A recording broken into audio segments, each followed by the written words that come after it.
Hi, everyone, and welcome once again to another book review. Today, I want to talk about a classic in the world of personal finance.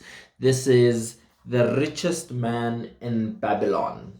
And as you can see, today I'm not holding a hard copy. I've also been disrupted by COVID-19. So, luckily, I found this old Amazon Kindle somewhere in my stuff and I kind of revived it. And so I'll be reading some of the books from Kindle. I've been pleasantly disrupted as well because on Amazon there's actually quite a lot of titles that I hadn't been able to find on physical bookstores as well as on Takealot, where I usually order my books. So presently disrupted, and I'm very much enjoying using a Kindle. Actually, it has quite a lot of features that I didn't know that it had. So another one up for COVID-19 on that front.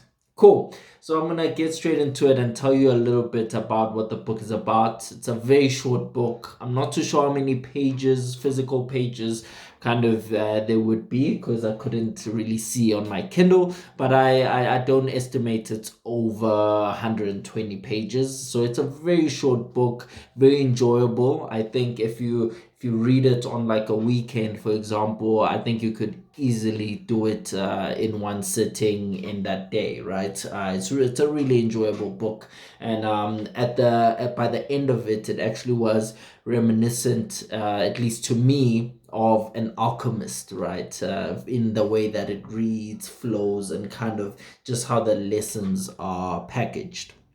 But let's get straight into the book. So, how is the book packaged? The book is very simply packaged into, I'd say, three sections, according to me. So, the first section, which is what I'll really be focusing on in this video, is the seven cures to a lean purse, where basically I think it's just a resident, a very eager and ambitious resident of the city of Babylon, basically seeks out counsel from the richest man in Babylon at the time, which is a gentleman by the name of Arkad, who basically teaches the seven cures to a lean purse. Well, actually, I'm lying. Urquhart is the keen scholar who seeks out counsel from the richest man in Babylon before he became the richest man in Babylon himself, where then the king kind of goes to Urquhart and says, can you not teach your secrets to everybody else, right? Because the whole idea is that if Babylon is going to remain the richest city in the world, it needs to be made up of more wealthy individuals, right? Kind of explaining, I think, another principle of wealth creation and even maybe how wealthy countries become wealthy countries, right? So that's the setup for the first little bit. Eckhart kind of then takes us to the seven cures to a lean purse, and then after that, he's now a senior in the community, senior in age as well, and he has kids around now, right? And I think for most individuals, we will be able to relate to this, even if you're younger like myself. Now the question becomes that of legacy, that of continuity, right? So I've built all of this, I've made it this far. But who's going to be my heir, right? Who's going to continue this work? Who's going to hopefully multiply and grow this work that I've taken thus far? And that's the question that Arkady is having at that point in time. He's looking at his younger son and he's not really sure and impressed that he's at a point where he's ready to take over or inherit the riches and also ensure that he protects and, of course, grows and multiplies them for the further generations that would come. So, what does he do? He decides that, okay, look, I'm going to need to put you through a test, my son. What I'm going to do is I'm going to give you gold, right, which I never had when I was starting up. So it gives him an amount of gold, but it also gives him a kind of these tablets which have rules of gold, right? Kind of similar to what he was teaching to the community just a while back.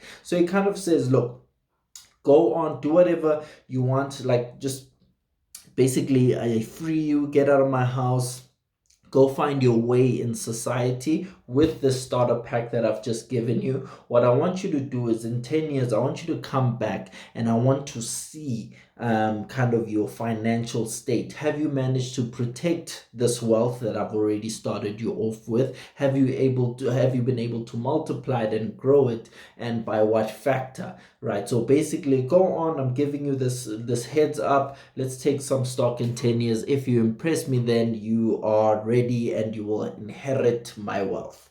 That's your reward and that's your incentive. Go on, good luck, and I'll see you in 10 years. Right? So that's the second part of the book, and basically now it tells a story. Now it will obviously be weaved into lessons, but it tells a story of this kid. I don't know how to pronounce it, but I'll say Nomaso, and it tells the story of how does he go about navigating with all this money and lack of wisdom, and especially with the goal that he has in mind, right? And the idea behind this, I think it shows a lot of the mistakes that a lot of us make when dealing with money. So he makes a series of mistakes, and then at the end of it kind of comes full circle, comes back to his dad and says, look, here's what I've learned. And then it kind of outlines the 5 rules of gold, which I won't go through because they are basically based on the 7 cures. 7 cures to a lean purse. So that's why I won't go through it, because it's a duplication. And I think in terms of the story, it was really meant to prove the 7 cures to a lean purse by showing you the day-to-day mistakes that you and I make when dealing with money. Right, so that's what I think the author was trying to do there. And then at the end, I would say some bonus chapters, some very entertaining stories as well, talking about subjects such as credit. There's a chapter called, I think, the gold lender of Babylon. So now it's another character who's consulting the gold lender, and in that chapter kind of learns the principles and the practice of lending gold, which is good again for you and I, because it can, for a lot of people, they don't understand how lending works, what it means for personalized interest rates, for example. So if you read the chapter skillfully and very well, you begin to understand that it talks about all of those things. Why do some people get high interest rates? Why some people get low interest rates? Why banks want to see 3 months bank statement, and so on and so forth, and how what you manage your credit affects your credit score, and therefore affects your personalized interest rate, blah blah blah. So that's what that is meant to give you an eye on. So which is again very good chapter, and very good for personal financial IQ. And then what else does it go through? Oh, there's a chapter I really like called The Walls of Babylon, simply because I think it was so skillfully written. And that chapter is really mainly around teaching individuals again about the importance of things like insurance, savings. We call them emergency funds at this point, personal emergency funds. As well as provident funds, right, and all kinds of things like pension funds and so on. So really cool type of chapters. Then the last chapter is really about the value of work. It talks about slavery, a slave, someone who did some bad deeds, found himself being sold as a slave, and how through hard work he kind of transcended and bought back his freedom. But the whole idea behind that is, well, there's a couple of lessons, but it's about the value of hard work, how valuing your craft can lead you out of slavery. And I'll tell you a little bit later how I interpreted that. But let's start off with the 7 cures, right? So cure number 1, start thy purse to fattening. So basically start putting some things in your wallet, man. And what does that mean? It means, well, in the chapter, the whole recommendation is saving 10% of whatever your income is in and putting it into that purse, right? So it's having that principle, buying into that principle of, paying yourself first. Robert Kiyosaki has always been preaching about this in his book Rich Dad Poor Dad. So make sure you pay yourself first. That 10% is yours, and do not use it no matter what. At least 10%, right? That's what the book is saying. And I know some of you might be watching this and go, I 10% can't do it. Yeah, I got bills, I got this, I got that. But I'll tell you in a moment, kind of how you should manage to do that, or force yourself to do that, right? So number 2 is control thy expenditures. Now, how this ties into the first one is to say, look, you have to find a way to just jam your expenditures into that 90%. And I think what is outside the scope of this book, and what Rich Dad Poor Dad by Robert Kiyosaki explains very well, is that, look, it's not always going to be possible from where you are, because let's say you've gotten yourself into a jam, with creditors and so on and so forth. But that book is quite what's the word I'm looking for? It's, I don't know, I won't say revolutionary, but it's quite provocative, in the sense that, it says, even if you owe people, just get into that habit of paying yourself first, and those people are going to have to deal with those debts that you might have. Find a way. And Robert Kiyosaki kind of says, once you start asking yourself, how can I, your brain starts coming up with creative ways for you to make extra money, or find ways for you to pay people back. But he really gives you no out into escaping the fact of paying yourself first. Now, I have to say, this does not constitute as financial advice. If you need financial advice, please make sure that you contact and consult with a registered financial advisor. So don't hold me, don't quote me. So cool. That's what that says. Jam your expenditures. And the whole idea behind it as well is to say, don't confuse, or stop confusing, your desires with your necessary expenditures. And those lines can be blurred. For one, what I can say is, let's say a car. Let's say your car is a necessary expenditure and need for your job, but you don't need to be driving around here in the latest German car. That's just a tough example for me to say, but you have to be able to look yourself in the mirror and say, no, okay, this is a need, but it's also masked with a little bit of desire there. You have to be able to make those tough calls if you truly are serious about taking control of your financial future. Cool. That's number 2. Number 3 is make thy gold multiply. Now, this is all about, kind of once you're saving, that money, also making sure that that's just not your strategy to just keep money idle. You have to start learning how to make money multiply and having money work for you. And it all says, this thing about, ensuring that even while you are not at work or unable to work, that you are still able to generate incomes through interests and dividends and so forth. So that's what that chapter is about. Investing, right? Number 4, guard thy treasures from loss. Now, this ties into rule number 3 about the investing. Now, this is to say, how do you invest? Ensure that you are investing in things, one, that you are knowledgeable about, right? Or 2, ensuring that you are consulting the council of individuals who are knowledgeable about whatever you are looking to invest in, right? What does that do? That ensures that you are protecting your investment. You are guarding your investment. You are not just saving money to throw it away, because investing or trying to create income streams can be a risky business. However, that risk is mitigated if you do your due diligence. That's really what rule number 4 is about. Rule number 5, make thy dwelling a profitable investment.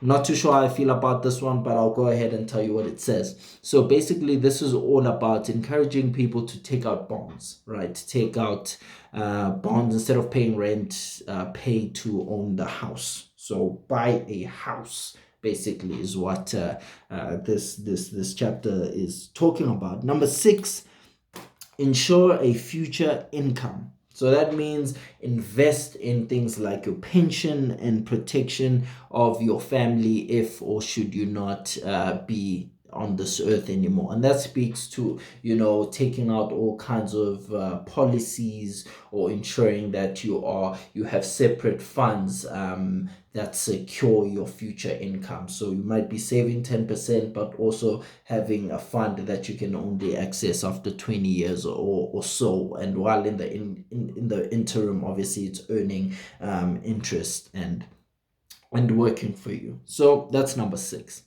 Number 7 is, which I'm very passionate about. Like when I was reading this, especially when I got to rule 5, I was like, okay. The first 3 I think are fantastic. First 4, 5, 6, I was like, good. But I was just trying to figure out, okay, if you were to apply this to the T, what type of individual are you, and do I agree with that? What's the best case scenario? Basically, is what I was asking myself. But then came rule 7, which I was very happy it came up in this list, and it's increase. Rule 7 is increase thy ability to earn. Right?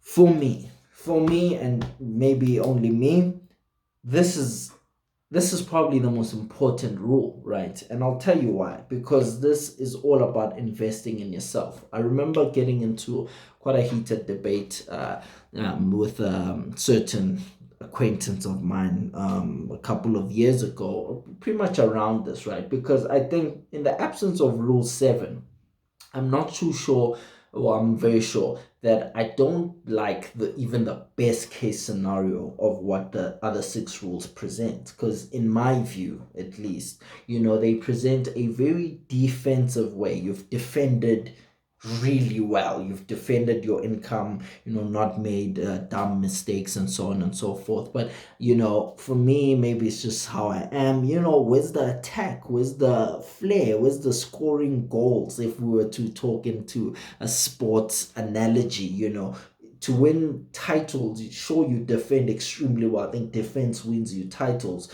but you also need to beat some teams. It's the hardest part in the game is scoring goals, So increasing your ability to earn allows you that opportunity to really equalize. So even in a tough game, in a tough situation, life situation, you are able to attack your way out of it. I think it's important for you to have that in your arsenal. Otherwise, you will always be stuck.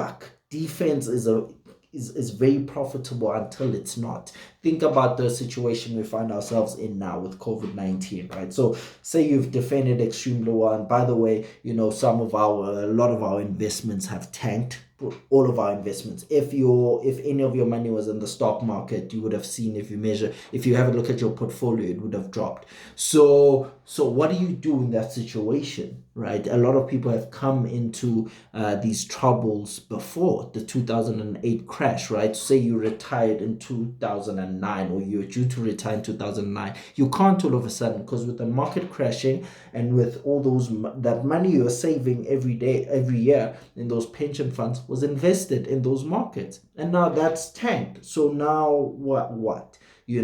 And so that's why I'm so passionate about the attack point of view, and ensuring that you have an ability to earn and you invest in yourself. And from my side, I think I've already seen a huge dividend in this, and that's why I think I'm big on doing the things I do in terms of reading and ensuring that I'm bettering myself, because it allows me that freedom of mind that I don't feel enslaved to anyone or any institution. I feel valuable. So I know, even if when the chips are down, my value is always high because my knowledge is always current and sharp. So I feel that's a huge advantage compared to people who could then fall into the trap of clinging onto whatever job or whatever situation they find themselves in, because they feel trapped. Where am I gonna go if it's not this? And again, I've exercised it before. I quit my last job without anything lined up, and for various reasons. I wouldn't advise anyone to do that, by the way. But I didn't suffer, because I managed to get a job almost immediately, because I betted on my ability to earn, because I've invested in myself. I know that all I need to do is put in a little bit of effort, hustle, but I liked my chances in an interview, so just to put it put it frankly, and so that's why I feel you have to have both: protect your income but also play offense. So those are the 7 cures to a lean purse. I'll go through them once again for you. Number 1, start thy purse to fattening. 2, control thy expenditures. 3, make thy gold multiply. 4, guard thy treasures from loss. 5, make thy dwelling a profitable investment. 6, ensure a future income. 7, increase thy ability to earn. Now maybe let me try see what are some of the other notes that I've made here that I think are valuable takeaways from this book. Another quote that I saw in the book that I really liked, and it speaks to the point that residual income is always better than a lump sum all day long.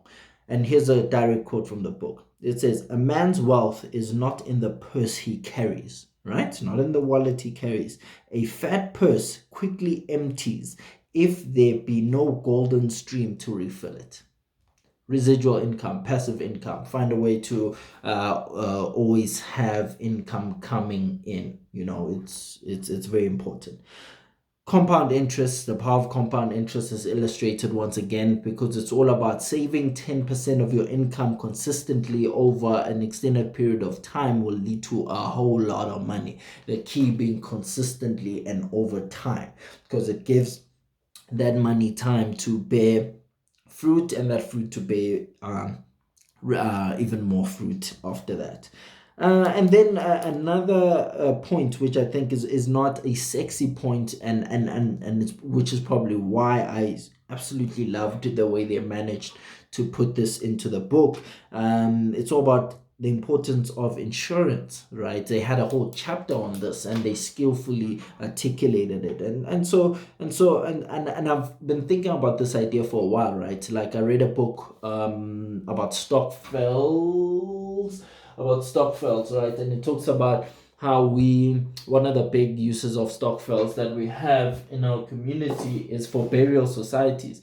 But what I always thought about it, I'm like, why don't you just get life insurance? There's so many cheap life insurance policies out there, and they could not only cover the funeral but also leave a little bit for your loved ones, right? So these are the things that are not usually taken advantage of, and they cause a lot of stress, when you have to now deal with this big lump sum or unforeseen tragedy at once. And it could happen at any time. So always insure yourself, insure things. I think the thumb rule that I read in another book is to say, insure things, insure events that if they were to happen right now would cripple you. So if you getting into a car accident, that bill could be anything. Say now it's 100K. Do you have that on hand? If not, or if it would really damage you, get insurance. It's better to pay that 1,000 a month and ensure that that's okay, that's kind of covered. So stay insured. And then I made this point earlier, but it's to say your necessary expenses will always grow to equal your income unless you protest to the contrary. And that speaks to the 90% rule. When you're saving that 10%, you have to, it's painful, but you have to go in and say, have a look at what is necessary. What are some of the things that you can cut? And also, this rule speaks about when you start to earn more, if you get a promotion, get a raise, get a bonus, whatever, don't inflate your lifestyle. Don't inflate your lifestyle, and I think that's probably the thing that really gets people jammed up. Some people earn a lot of money, but they've inflated their lifestyle. They've gotten a bigger house, a bigger car, they wear fancier clothes, and so on. So don't inflate your lifestyle. Protest to the contrary. Keep it contained, and then have tangible desire and goals, and I think this speaks to just goal setting 101. Be specific. Try, like I said, like the 10%. Don't just say I'm gonna save money, right? Because that's very murky. You have to say 10% every single month. That's specific, that's tangible. Once you start saying, no, I want to save money this year, that can be anything. You can not save for 11 months save for the last month of the year because you've got a bonus, and that could only if you really do a percentage of your yearly income, let's say not even equal 3% or whatever. But to you it feels a lot because in that month you took all of this and you put it over there. So but you have to be able to tangibly measure your success or your failure. So set specific goals. And then action creates luck, man. A lot of the times in the book, a lot of the layman or the commoners in Babylon were always, cursing the gods and cursing Lady Luck. But the few characters that are successful in the book are always saying, action creates luck. So it's all about saying, we are no person is special from the next. It's all about how you move, how you act, how you persist as well. That ultimately can lead your life to be completely different. And from the outsider's point of view, it may look like, oh wow, you're so blessed, you're so lucky, whilst it all came from the persistent and consistent action.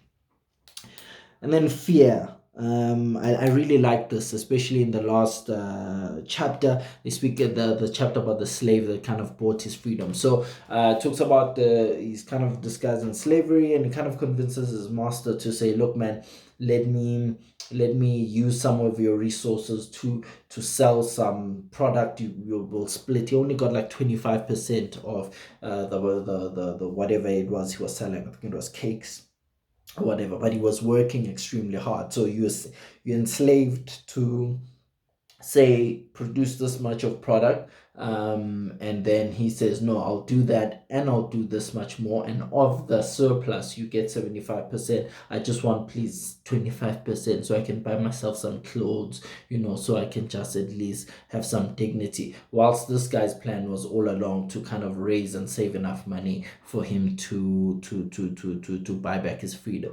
Now what I thought about this was, the normal working person, right? As rough as that might sound, but jobs sometimes can feel like slavery, to be honest, or some kind of entrapment, especially when we take into account some of the terrible environments that exist in the corporate structures. So it talks about this, right? And it talks, I love that story because he's saving up, he's sacrificing so much and saying, I'm gonna buy my way out of here. And that could be for you and I, buying your way through a side hustle or whatever, if you're really that discontented with your environment or with your job or whatever. But then comes a time where this person has the money in their purse, but they talk about now the fear of, oh, what will I do without this person's infrastructure? And again, that's so common within the working person's life. People who are very smart, very successful, are sometimes very afraid to just take the leap and do what they actually are passionate or what they really want to do, because there's still that weird connection and bondage and imposter syndrome now that has sometimes been created because of this unkind structure, that, shall we say, for the sake of my point, this job. So yeah, but it talks about breaking through that, because I mean, when you look at it in that extreme example of a slave, you would say, yo, nothing's worse than being a slave. Buy your freedom and figure it out from there. But we're creatures of habit, so it talks about how you still need that bravery, or you need to overcome that bravery in order for you to break free truly and live your dreams. So that, in a nutshell, I think I've covered everything that I took out of this book. I really enjoyed it, man. Again, very simple read, and I want to make a couple of points as well. I really recommend this to go alongside like The Alchemist, for example, especially for new readers. I mean, this is a nice book, very easy read, boom. And I think it's a book that any age group can read. So for me, I was even thinking of my niece and nephew. Like, I think I'm already gonna have these two lined up for them. They can read them from like grade 8. Read them once a year. Alchemist, Richest Man in Babylon, just like that until grade 12. I think they would have a completely different programming when it comes to money and when it comes to following your dreams as well. So those were my thoughts. And then of course I'll supplement it with, I've mentioned it earlier, Rich Dad Poor Dad, Robert Kiyosaki. Great book. I've read it a couple of times, and no nonsense book. And it talks about some of these principles and highlights it a little bit more. I think Rich Dad Poor Dad also recommends you save 30% actually of your income to yourself. Pay yourself first. That. And then, which is a book I'm going to be reading again as well, The Cash Flow Quadrant.